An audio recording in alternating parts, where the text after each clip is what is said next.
चलिए आज हम इस टॉपिक में बात करने वाले हैं कंपोजिशन ऑफ वेक्टर्स की। तो देखिए वेक्टर का कंपोजिशन बेसिकली क्या होता है, कैसे हम बोलेंगे कि वेक्टर को कंपोजिशन हमें करना चाहिए। तो वेक्टर के कंपोजिशन की बात करेंगे तो वेक्टर का कंपोजिशन बेसिकली और कुछ नहीं होता है, ये होता है एक प्रोसेस। ठीक है, प्रोसेस ऑफ एडिंग टू और मोर वेक्टर्स।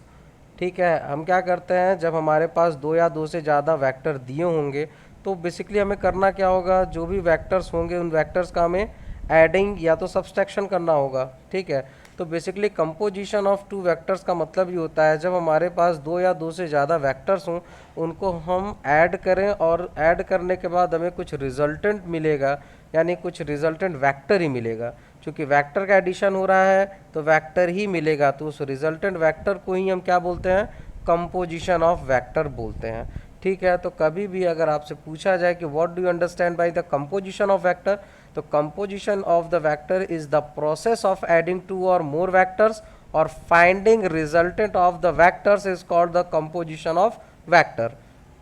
क्लियर है? तो अब इसके कुछ केसेस होंगे, यानी कंपोजिशन ऑफ वेक्टर में कुछ केसेस हैं, आज हम उस केसेस के बारे में कुछ स्टडी करेंगे। ठीक है, देखिए पहला केस क्या कहलाता है, when two vectors act in same direction.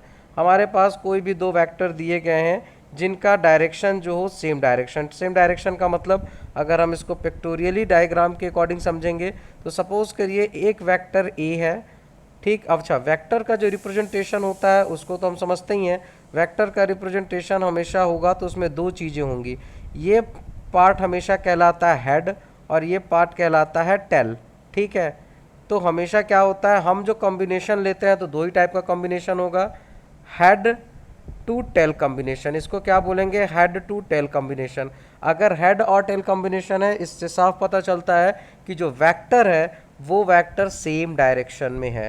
कैसे पता चलेगा वेक्टर सेम डायरेक्शन में है, जब ये फॉलो करेगा हेड टू टेल कॉम्बिनेशन को। ठीक है, अगर दोनों वेक्टर एक दूसरे के सामने हो, यानी दोनों वेक्टर का हेड एक दूसरे के सामने हो, जिसको हम बोलेंगे हेड टू हेड कॉम्बिनेशन है, इसका मतलब वेक्टर का जो डायरेक्शन हो वो अपोजिट डायरेक्शन में है, यानी ये वेक्टर ए वेक्टर बी के अपोजिट डायरेक्शन में होगा और वेक्टर बी के वेक्टर ए अपोजिट डायरेक्शन में होगा। तो जो कॉम्बिनेशन हम यूज़ करते हैं उसमें इस चीज़ का ध्यान रखेंगे कि एक तो होता है हेड टू टेल कॉम्बिनेशन। ठीक है, हेड टू टेल कॉम्बिनेशन याद रखेंगे, हेड टू टेल कॉम्बिनेशन, और दूसरा कॉम्बिनेशन क्या होता है, हेड टू हेड कॉम्बिनेशन। ठीक है, तो यहाँ पे जब हम बात कर रहे हैं कि जो हमारे पास दो वेक्टर्स हैं in same direction, in same direction का मतलब ये फॉलो कर रहा है इस कंडीशन को, हेड टू टेल कॉम्बिनेशन। आप देख सकते हैं हेड टू टेल कॉम्बिनेशन है, हमारे पास दो डिस्प्लेसमेंट वेक्टर है जिसका रिप्रेजेंटेशन है डिस्प्लेसमेंट वेक्टर ए और डिस्प्लेसमेंट वेक्टर बी है। तो ये ए और बी ये दो वेक्टर है, तो इसका रिजल्टेंट वेक्टर जो भी होगा, ठीक है, वो रिजल्टेंट वेक्टर क्या होगा, चूंकि हेड टू टेल कॉम्बिनेशन है और रिजल्टेंट का मतलब क्या होगा, हम दोनों को ऐड कर देंगे, यानी जो रिजल्टेंट कॉम्बिनेशन होगा उसको हम लिखेंगे p plus Q bar. Clear है? अब यहाँ पे ऑब्वियस सी बात है अपोजिट डायरेक्शन की बात की जा रही है। अपोजिट डायरेक्शन का मतलब यहाँ पे जो कॉम्बिनेशन यूज हो रहा है वो head to head combination use हो रहा है। ठीक है, when two vectors act in the opposite direction, तो ऑब्वियस सी बात है वेक्टर ए बी के रेफरेंस में अपोजिट है और वेक्टर बी वेक्टर ए के रेफरेंस में अपोजिट है। तो यहाँ पे हम क्या लिख सकते हैं, वेक्टर पी वेक्टर क्यू के डायरेक्शन में अपोजिट है, तो ये क्या हो जाएगा, क्यू का जो डायरेक्शन है, चूंकि क्यू को हम अपोजिट डायरेक्शन में ले रहे हैं तो ये निगेटिव वेक्टर होगा, तो इसको हम लिख सकते हैं पी माइनस क्यू, यानी vector P minus vector Q.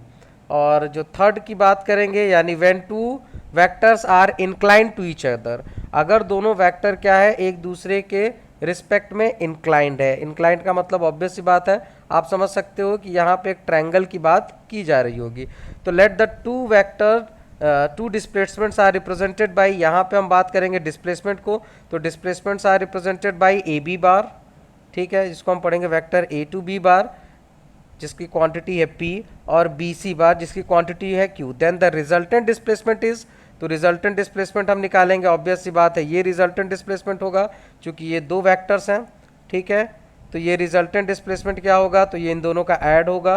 क्यों, ये देख सकते हैं फिगर में, अगर हम इस फिगर की बात करें तो यहाँ पे आप कॉम्बिनेशन देखिए, जो कॉम्बिनेशन बताया गया है यहाँ पे आपका हेड टू टेल कॉम्बिनेशन है, तो रिजल्टेंट आर ये होगा आर, तो R is equal to according to triangle law triangle law कहता है कि जो हमेशा बिगर जो भी लेंथ होती है वो दो स्मॉलेस्ट लेंथ के सम के इक्वल होती है। ठीक है, हिंदी में इसी को समझने के लिए क्या बोल सकते हैं कि जो हमेशा बड़ी भुजा होगी वो दो छोटी भुजाओं के योग के बराबर होती है। तो यहाँ पे भी हम दो छोटी भुजाओं के योग कर लेंगे तो आर की वैल्यू क्या हो जाएगी, A B vector plus B C vector. अगर बी सी है तो ए बी की वैल्यू पी है तो वहाँ पी सब्स्टिट्यूट कर दीजिए, बी सी की वैल्यू अगर आर है तो आर सब्स्टिट्यूट कर दे, तो resultant vector R is equal to क्या हो जाएगा, पी प्लस क्यू।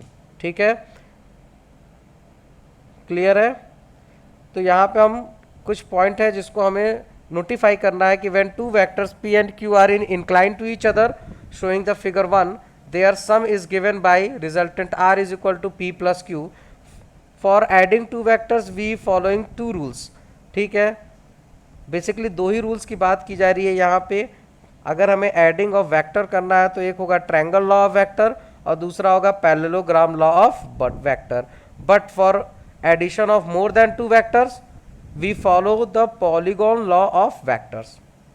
ठीक है, तो नेक्स्ट वीडियो जो होगी वो इसी पे होगी, उसके एडिशन ऑफ वेक्टर के बारे में बताया जाएगा।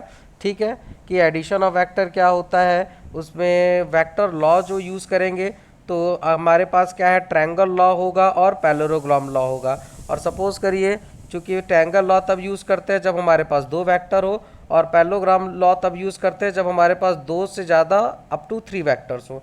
अब सपोज करो जब हमारे पास 3 से ज़्यादा अप टू n वेक्टर होंगे तब हम यूज़ करते हैं पॉलीगॉन लॉ ऑफ वेक्टर, जिसको हिंदी में बोलते हैं बहुभुज विधि। ठीक है, थैंक यू।